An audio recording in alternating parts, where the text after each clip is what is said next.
Salam pemirsa, berjumpa lagi bersama saya dalam pembahasan buku sekolah sahabat kita yang judul besarnya Penata Layanan Motivasi Hati.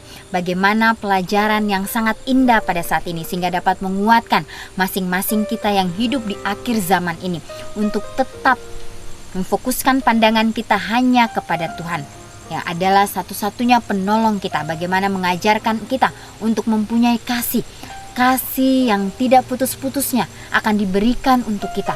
Begitu pula biarlah kasih yang Kristus sudah tunjukkan bagi kita boleh bagikan itu kepada setiap orang. Biarlah berkat yang kita sudah terima, biarlah kita boleh membagikan berkat itu kepada orang-orang yang membutuhkannya, sehingga kita dapat belajar akan karakter Kristus di dalam kehidupan kita. Pada saat ini saya mengundang akan seluruh anggota keluarga dan saudara-saudara semua. Baiklah, kita boleh berkumpul bersama-sama. Kita akan mempelajari nasihat firman Tuhan pada saat ini. Dan biarlah rencana-rencana Tuhan itu akan menjadi bagian masing-masing kita. Kita akan masuk ke dalam judulnya, Tuhan yang Cemburu. Pemirsa juga bisa mengambil Alkitabnya dan akan ada ayat-ayat yang akan kita bacakan bersama-sama. Dalam konfrontasinya dengan Firaun, Tuhan menyatakan, sebab sekali ini aku akan melepaskan segala tulaku terhadap engkau sendiri, terhadap pegawai-pegawaimu dan terhadap rakyatmu, dengan maksud supaya engkau mengetahui bahwa tidak ada yang seperti aku di seluruh bumi. Keluaran 9 ayat 14. Apakah maksud Tuhan ketika dia berkata bahwa tidak ada yang seperti aku di seluruh bumi? Ini bagaimana Tuhan ingin menyatakan bahwa dia tidak main-main dengan setiap perintahnya. Kalau kita mengeraskan hati kita, pastinya ada akibat yang akan kita hadapi di dalam kehidupan kita. Sebagaimana Firaun, dia sudah mengeraskan hatinya sehingga tula itu melanda akan Mesir dan setiap rakyatnya. Tuhan adalah pencipta dunia ini. Tentunya dia tahu apa yang harus dia lakukan, sehingga dia katakan tidak ada yang seperti aku di seluruh bumi. Bahwa kita percaya bahwa Tuhan kita yang menciptakan dunia ini, dialah yang berkuasa atas dunia ini. Tidak mungkin bagi pikiran manusia yang terbatas untuk memahami sepenuhnya karakter atau pekerjaan dari Dia yang tidak terbatas. Kepada intelek yang paling tajam, kepada pikiran yang terkuat dan berpendidikan tinggi, oknum yang kudus itu akan selalu tinggal terbungkus dalam misteri. Ellen G. White, Testimony for the Church, jilid 5 halaman 698 dan 699. Jadi kita tidak mengerti itu, tapi biarlah kita percaya bahwa Tuhan kita adalah Tuhan yang selalu ada untuk kita. Bagaimana kita harus bersyukur dengan semuanya itu. Jangan kita pertanyakan hal-hal yang melampaui akan kemampuan kita. Dikatakan di sini Tuhan tidak mempunyai yang sederajat di dalam 1 Raja-Raja 8 ayat 60. Dia berpikir, mengingat dan bertindak dengan cara-cara yang kita tidak pahami. Tidak peduli apa upaya yang kita coba untuk membuatnya ke dalam gambar kita sendiri. Tuhan tetap Tuhan. Dialah yang menjadikan setiap kepingan salju, otak, wajah dan karakteristik individu yang unik, dan tidak ada yang lain di 1 Raja-Raja 8 ayat 60. Lagi pula dia adalah pencipta, dan sebagai pencipta dia tentu berbeda dari ciptaannya.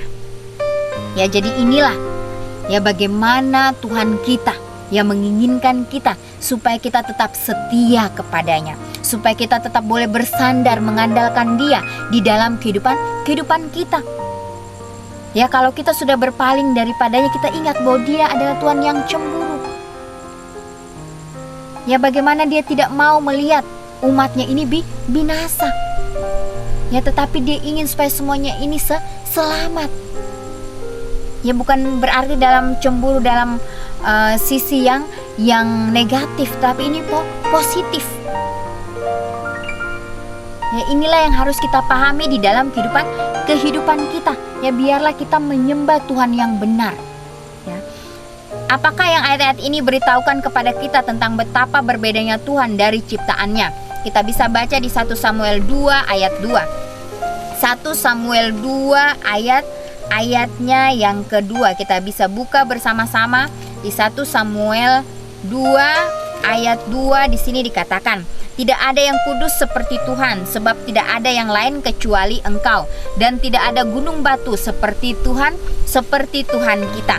Kemudian kita bisa baca di dalam Mazmur 86 ayat 8. Ya, Mazmur 86 ayat 8. Mazmur 86 ayatnya yang ke-8.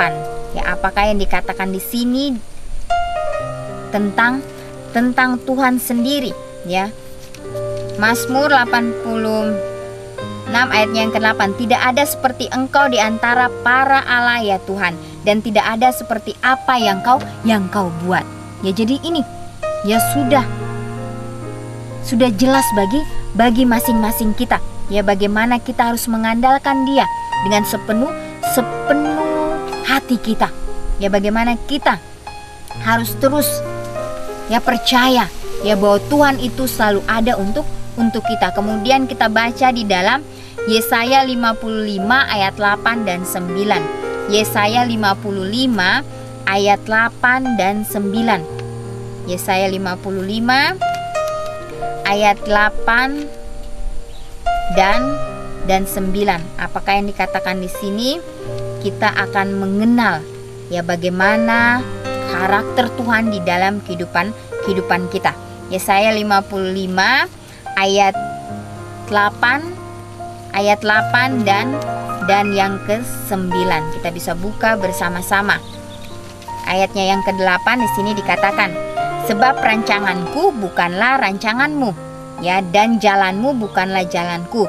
Demikian firman Tuhan. Ayatnya yang ke-9, seperti tingginya langit dari bumi, demikianlah tingginya jalanku dari jalanmu, dan rancanganku dari rancanganmu. Kemudian kita bisa buka juga di Yeremia 10 ayat 10. Ya, Yeremia 10 ayat 10. Yeremia 10 ayat 10 dikatakan, tetapi Tuhan adalah Tuhan yang benar. Dialah Tuhan yang hidup dan Raja yang kekal. Bumi goncang karena murkanya, dan bangsa-bangsa tidak tahan akan geramnya. Ya, jadi inilah bagaimana firman Tuhan yang begitu menguatkan kita, bahwa tidak ada Tuhan kita yang di surga selain Tuhan yang lainnya. Dialah yang berkuasa atas dunia ini. Biarlah kita boleh memuji dan memuliakan akan namanya. Ketika kita melihat kepada Tuhan, semua yang Dia miliki dan semua yang Dia lakukan, itu luar biasa, bahwa Dia bisa memiliki saingan, namun Dia dalam arti Dia harus bersaing untuk cinta dan kasih sayang manusia. Mungkin itu sebabnya Dia mengatakan bahwa Dia adalah Tuhan yang cemburu. Ya, Tuhan menciptakan manusia untuk bebas, yang berarti kita memiliki pilihan untuk melayaninya atau melayani apapun.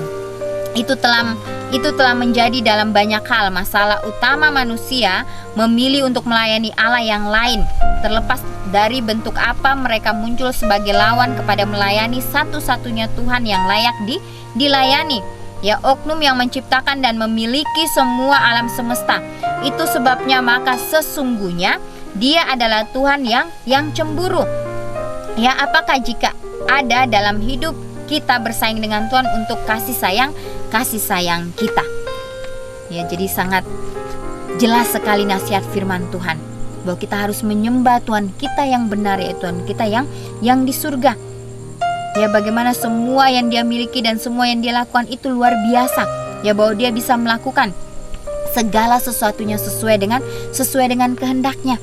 Ya, kalau kita mengingat kembali ya cerita mengenai penciptaan dunia ini, ya, Tuhan menciptakan dunia itu begitu sempurna. Dia katakan semua baik adanya. Ya, semuanya sempurna. Tapi kita sebagai manusia seringkali merusak itu semua. Ya, merusak akan citra daripada Tuhan. Ya, tapi bagaimana Tuhan tetap sabar menunggu kita. Dia sabar menunggu supaya kita berubah.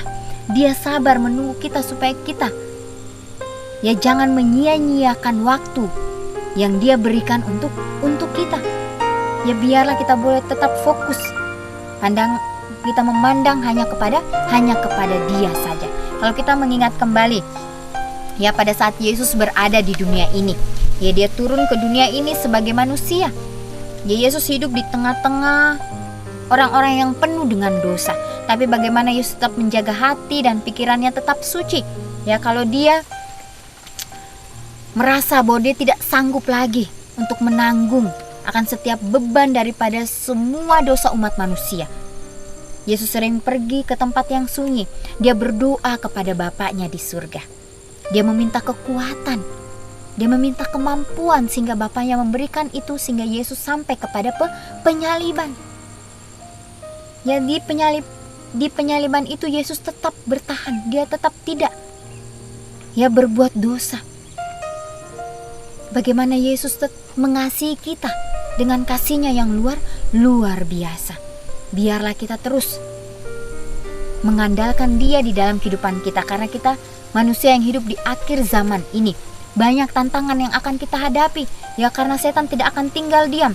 Dia akan terus melancarkan serangannya untuk menjatuhkan setiap umat manusia. Oleh sebab itu biarlah kita berhati-hati, kita terus berjaga, kita boleh bersedia, ya kita boleh terus mengandalkan Tuhan.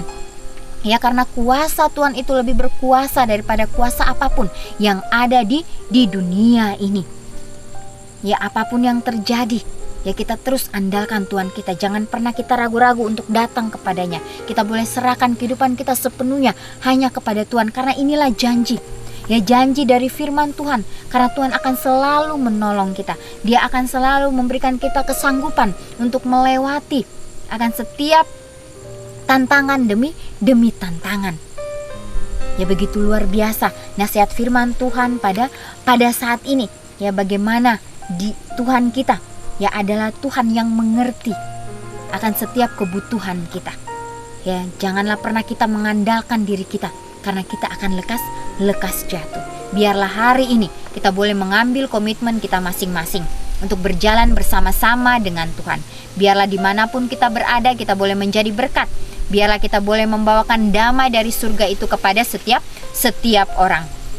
Dan biarlah kita boleh saling menyemangati, saling membangun satu dengan yang lain, sehingga kita boleh sama-sama bergandengan tangan untuk menjalankan misi yang Yesus telah berikan bagi masing-masing kita. Biarlah iman seperti Yesus, iman yang selalu mengandalkan Bapa di surga itu akan menjadi bagian masing-masing kita. Ya inilah yang menjadi pergumulan saya pribadi dan mungkin menjadi pergumulan saudara-saudara pada saat ini. Biarlah kita boleh doakan ini dengan kesungguh-sungguhan hati kita. Ya pemirsa, inilah nasihat firman Tuhan pada saat ini. Kita akan berjumpa lagi di kesempatan yang berikutnya, dan Tuhan memberkati.